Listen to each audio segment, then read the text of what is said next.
Hi students, welcome to Analyzing a Visual Image. In this lesson, we try to explain how to analyze visual images.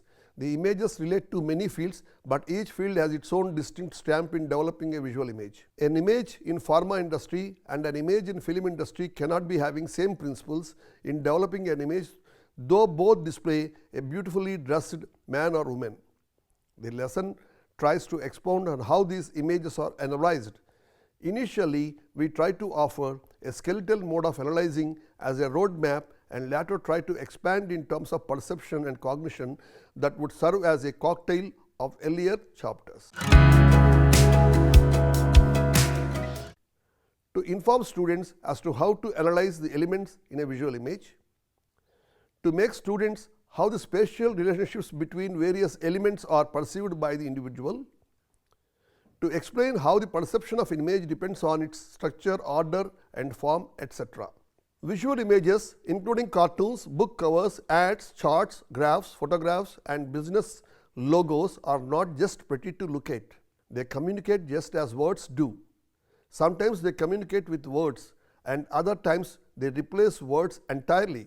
You can analyze and evaluate how visual images communicate using the techniques of rhetorical analysis. The most important aspects of reading a visual image is A. Rhetorical analysis, B. Elements for analysis, C. Organization and placement, D. Style and content, E. Source. It must be remembered here that some of these aspects have been introduced to you in terms of etymology in the earlier lessons. The spatial relationships between a number of elements and their order and the tensions they create to visitor are explained in terms of aesthetic theory. Earlier we have explained the reading of visual images from the theory of perception, which offered an insight into how neurological networks bring the totality or a unification of image from a number of multiple flows of electrical impulses between neurons in different lobes of brain. Now in this lesson, you get introduced to some of the theoretical aspects of aesthetic theory. The rhetorical analysis. The first step in rhetorical analysis is to assess the rhetorical situation. The rhetorical situation is made of the following. 1. Audience.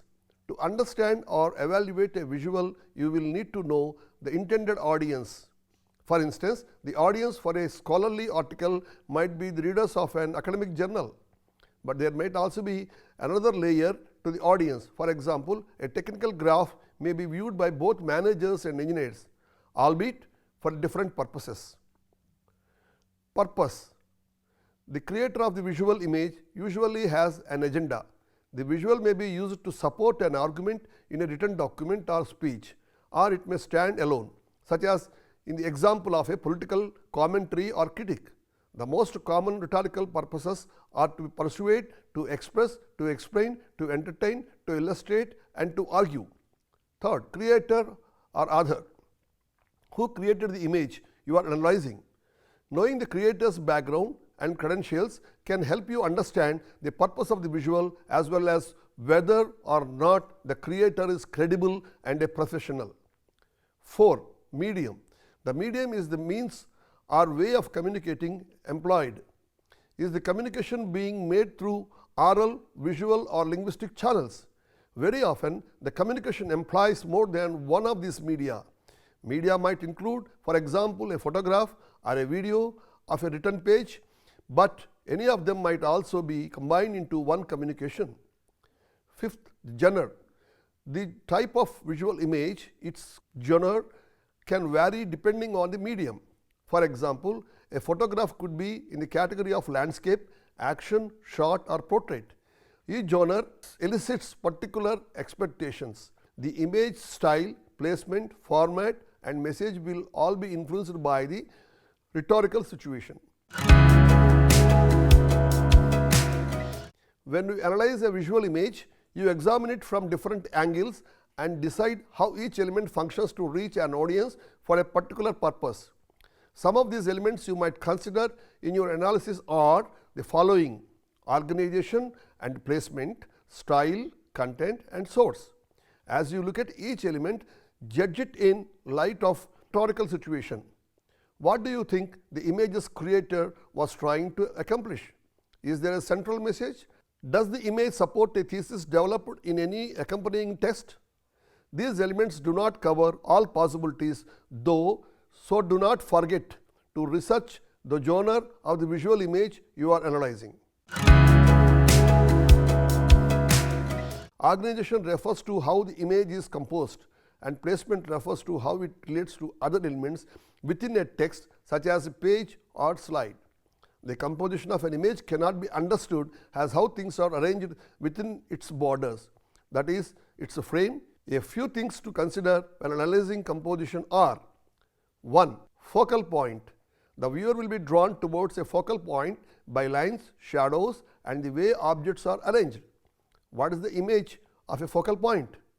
2. Background. Does the background compete with complement or highlight the foreground?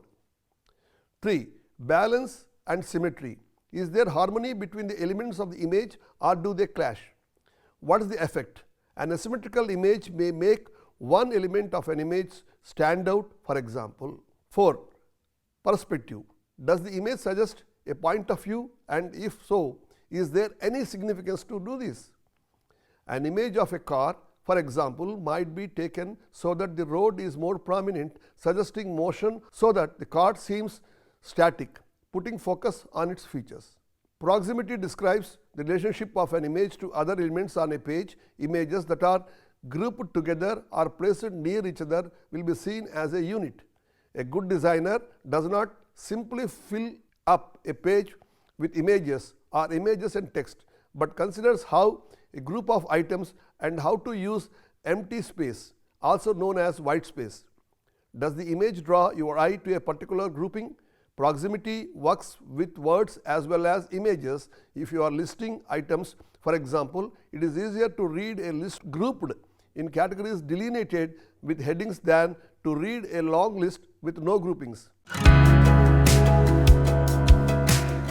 You can think about style from the perspective of either the viewer or the creator. From the viewer's perspective, you might ask what emotions or thoughts the image evokes. Does it appeal more to a sense of logic or to emotions, or does it use the authority of its creator to create trust in its veracity or agreement with its argument? In thinking about style from the perspective of the image's creator, you might ask what attitude the image projects. For example, it is humorous, ironic, and sarcastic, or serious.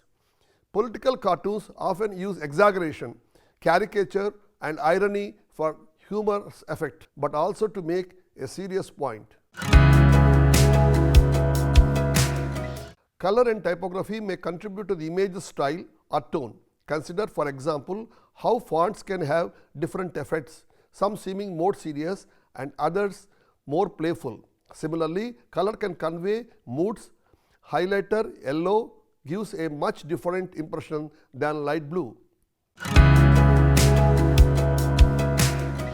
What message, if any, does the image convey? For example, a graph or chart may provide data. An illustration may show the steps of a process. A political cartoon may satirize a policy or a politician. A photograph may suggest a product is worth buying. Words and numbers can convey a message when used with an image. A caption, for example, may express the image's message. Symbols can also convey meaning. For example, a political cartoon may use an American flag to signify patriotism or a donkey to signify its Democratic Party. Colors can also be used as symbols. For example, red, white, and blue may symbolize the United States. The source of the visual image, that is where it was reproduced, should be considered in an analysis in terms of whether it was biased or neutral, scholarly or promotional. For example, a graph about the effectiveness of a drug should be scrutinized with care if it comes from the stock market report of a pharmaceutical company. It is an irrefutable fact that we live in an ever-changing world of sensory stimulation, a world with no absolute constancy, and yet within this world we create a perceptual illusion of constancy and thus create a feeling of stability, a steady state of being. For example, the actual physical height of people in the street stays the same even when the distance between them and ourselves become greater, but in fact the retinal image becomes progressively smaller as the distance increases. This compensatory activity of the brain works not only for what is called size constancy, but also for form and color. The critical factor is the context within which the relations are observed. Visual perception is given to noticing change, but such change is always relative. The process can be likened to a screen with coordinates upon which relationships are plotted, the actual size being immaterial to the understanding. Throughout, it is the relationship, the connections, the associations that provide the clues in the shaping of visual perception. Scale is only important when it indicates differences between things within a context, when, for example, we expect a telegraph pole to be taller than a person. The simple fact is that except in rare instances, the retinal image is always smaller than that when it records. The adjustment from outer reality to inner understanding is a mental transformation that maps the real world, and as is the case with all maps, it locates on the basis of coordinates. In addition to the coordinates in the retinal field and those of the visual environment, a third framework of spatial orientation is provided kinesthetically by the muscular sensations in the body, and thus there is a cross transfer of information between the senses, producing the condition known as synesthesia, which can give rise to information generated by the visual senses, triggering of sympathetic emotional responses in kinesthesis. In this sense, seeing is a visceral activity which has been well documented in the work of Merleau-Ponty. To view a film, for example, one may feel totally involved. The ultimate expression of the state is to be immersed, a metaphor quite appropriate to describe a particular visual experience. We have spoken about the unity of conscious awareness which arises from the contributions made by both sides of the brain, and we may be reminded of Arnheim's claim, which he made when writing about art and visual perception, that the latter is a kind of thinking which he termed visual thinking. We may also note his further claim that the artist uses categories of shape and color to capture the universal in the particular. So, by introducing the concept of categorization, which we established earlier as lying in the province of the left hemisphere, if we accept the validity of Arnheim's proposition, consider that the unity is given to consciousness in perception has an input from the left hemisphere, or else we must postulate that the right hemisphere can create categories of nonverbal nature such as shapes. However, it is well established that categorization arises from classification which are made on the basis of relationships perceived or inferred between instances. Thus, of course, is none other than concept formation, familiar territory to those interested in language or psychology, but less familiar to those engaged in the visual arts. But it is the underlying concept of relationships that sparks out interest in this field, because one of the essential tasks in image construction is that of organizing or creating the relationship which may be intended to produce harmony or its antithesis, disharmony. In either case, the objective is achieved only on the basis of the establishment of relationships. In a similar vein, the task of the viewer is one of the perceiving relationships which may produce feelings of harmony or otherwise. So, whether we focus upon the artist as image maker or the viewer as image receiver, we find unity of purpose in this simple fact of relationships. Moreover, it is apparent that when art is employed to portray symbolic images, its prime duty is one of causing a relationship between an image and the idea or object to which it refers. This of course goes by the name of symbolic art, where the viewer is required or indeed expected to make the necessary mental connection between the images displayed and its reference which is absent. This painting by Rossetti is a good example of the use of symbolism in art. There is a range of symbols for the viewer to find and interpret. For example, the palm which she holds in her hands is a medieval symbol of chastity. There are blind cupids with a flame of burning love in front, a skull indicative of death, a sphinx symbolic of mystery, and two butterflies, the Christian symbol of the resurrected soul. From the foregoing, it becomes apparent that we are concerned with relations, the relationship between a symbol and its referent, and in the case of abstract art, and the relationships among the parts that make up the whole. Although admittedly the images themselves are spatially composed and bear spatial relationships, they nevertheless offer themselves for a thought to a consciousness at three levels of awareness: conscious, subconscious, and unconscious. In visual knowing, there can be a shift between these levels, reflecting the viewer's motivation or concerns.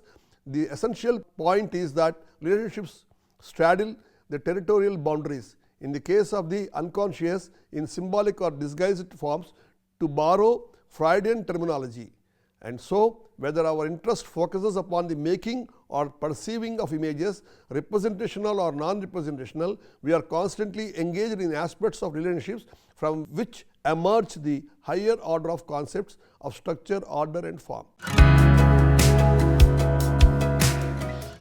Having provided awareness of the adhesive, namely that of relationships, which is the bonding material for the creation of unity in consciousness, we need to take a step further. We need to focus upon the more inclusive aspect of perception, the building of structure, the creation of form. As is well known, the artist's task as image maker is essentially that of creating material form. It is less well known that the viewer is faced with a creative act of perceiving form. Form thus perceived is shaped not only from the image given to the vision, but also from previous experience, which as it were act as a framework for the interpreting current perceptions. The geology of the human mind is composed of past events which, like strata, are ever present but are not always open for conscious inspection. The degree of conscious awareness in viewing paintings has been graphically explained as resembling the tip of an iceberg.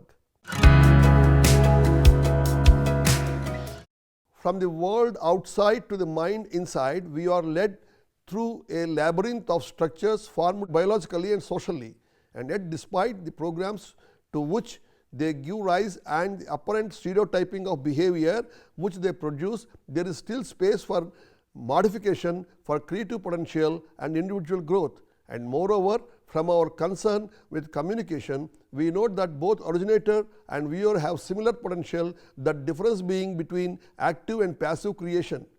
It is now understood that the act of perception is itself creative. It is creative not only in its ability to see relationships and fill in the gaps, but it is also creative in the way in which it formulates plans for perceiving the world, in putting forward the hypothesis from which judgments can flow. We can say that it imposes a particular kind of order predetermined by the templates which it cares to utilize. In the earlier part of this chapter, we followed the input of information from the eye to the brain, and conversely, we have seen how the mind itself reaches out to impose itself upon the world.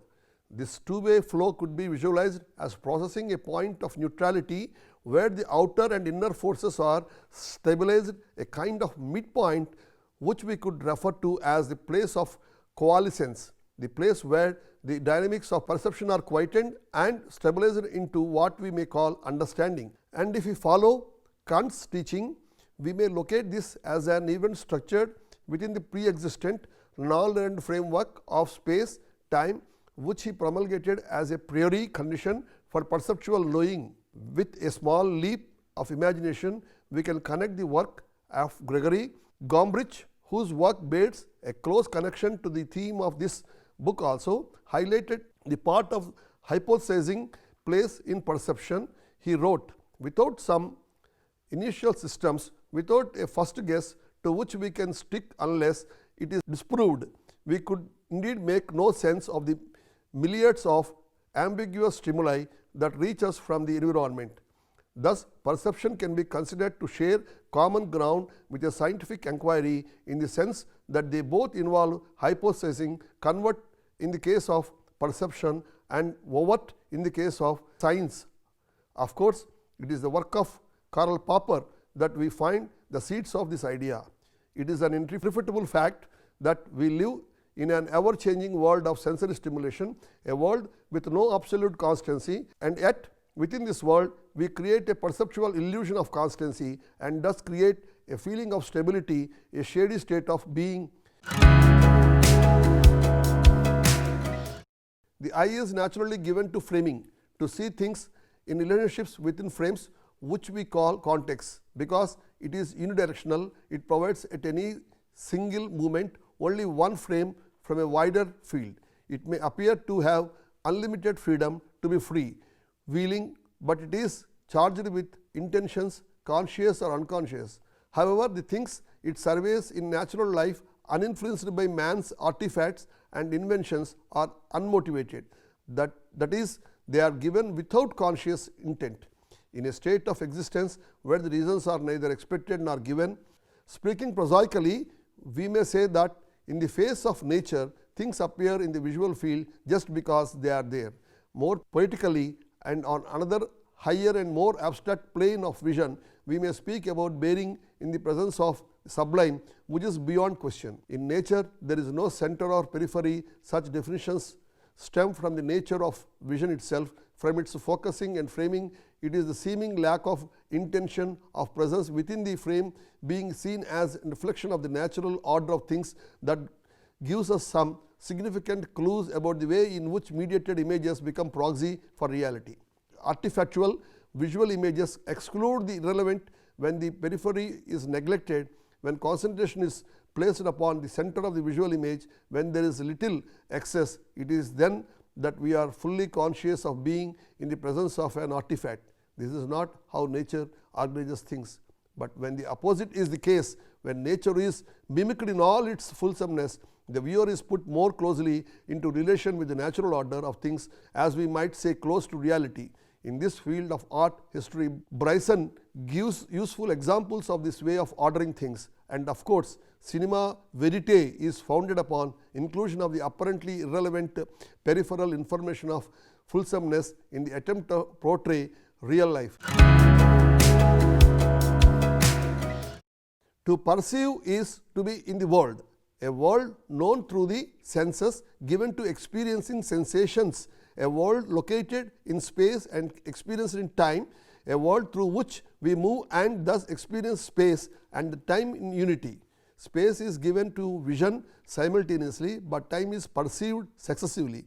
They were portrayed by Kant as our outer reality, space, and inner reality, time, fused in consciousness as a total experience, the outer being internalized. However, when we turn from indirect perception to life mediated through artifactual images, particularly those of film and television, we enter a world of pseudo space and pseudo time, which leads to the concept of pseudo reality. The then and there temporarily, if deceptively, become the here and now, the basis of presence and of reality.